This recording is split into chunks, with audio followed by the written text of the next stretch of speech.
मुरबाड बदलापूर बस सेवा सुरू ठेवून फेऱ्या वाढवण्यात याव्या अशी प्रवाशांची मागणी। श्री नंदकुमार दत्तात्रय देशमुख यांच्या नेतृत्वाखाली निदर्शने। या प्रसंगी ठाणे रेल्वे प्रवासी संस्थेचे अध्यक्ष श्री नंदकुमार दत्तात्रय देशमुख म्हणतात की मुरबाड बदलापूर बस सेवेचे दिंडवडे पाहण्याचा आज योग आला। मी बारवी डॅमला येवे गावाला मला जायचे होते, तेव्हा मी रिक्षा स्टँडला गेलो असता तेथे रिक्षावाले काहीतरी अवाढव्य पैसे सांगत असत। नंतर मी बस स्टॉपला गेलो असता तेथील कंट्रोलने सांगितले की रस्ता खराब असल्याने बस खूपच लेट चालतात, गाडी मुरबाडला गेली आहे, केव्हा येईल ते सांगता येत नाही। बरोबर 4 तास गरीब ग्रामीण प्रवासी ताटकळत बसले होते। त्याची मला दया आली आणि आम्ही विषयाला वाचा फोडण्यासाठी निदर्शने केली। येथे त्वरित अजून एक बसची फेऱ्या वाढवण्यात यावी यासाठी प्रयत्न करण्यात आले। माझा रायगड न्यूजसाठी संपादक गणेश लोट, बदलापूर, रायगड। संघटनेचा अरे कोण बोलतो देणार नाही, घेतल्याशिवाय राहणार नाही। अरे कोण बोलतो देणार नाही, घेतल्याशिवाय राहणार नाही।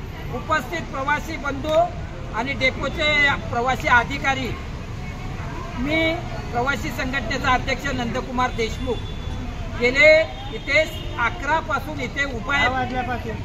बस डेपोला 11 वाजल्यापासून उभा आहे आणि एक गाडी मुरबाडला गेले। इथे फक्त पूर्ण दिवसामध्ये मुरबाड डेपोची बदलापूर ते मुरबाड ही गाडी चालवण्यात येते 2। आज ती 12ला गाडी गेले, हे बोलतात मुरबाडवरून सुटले, 2 तास झाले तरी अजून इकडे आले नाही। आणि प्रवासी आमचे तात्काळात कुठलीही सुविधा नसताना इथे तात्काळात उभे आहेत आणि कोणीही अनाउन्स करून गाडी केव्हा येईल काय येईल सांगितलं जात नाही।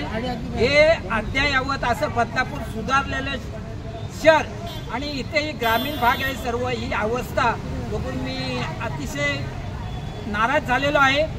इथे आमदार पॉवरफुल आमचे कतोरे साहेब आहेत, कार्यरत कार्यसम्राट, खासदार आहेत, नगरसेवक आहेत, आता जिल्हा परिषदेचे तिकडे इलेक्शनचे वारे वाहू लागलेले आहेत। खासदार लोक जे काय अधिकारी वर्ग आहे आणि लोकप्रतिनिधी हे काय करतात हे अशी मला शंका येते। तर आमचे प्रताप सर नाईक परिवहन हे मंत्री आहेत, त्यांनी ताबडतोब या याची दखल घेऊन इथे ताबडतोब 8 दिवसाच्या आतमध्ये जर 2 एक्स्ट्रा गाड्या चालू केल्या नाही तर आम्ही तीव्र आंदोलन करू आणि त्याच्यामध्ये काय जर फॉल्ट झाला, काय जर आंदोलन मोठं झालं तर त्याला एसटी परिवहन सेवावाले जबाबदार असतील। धन्यवाद।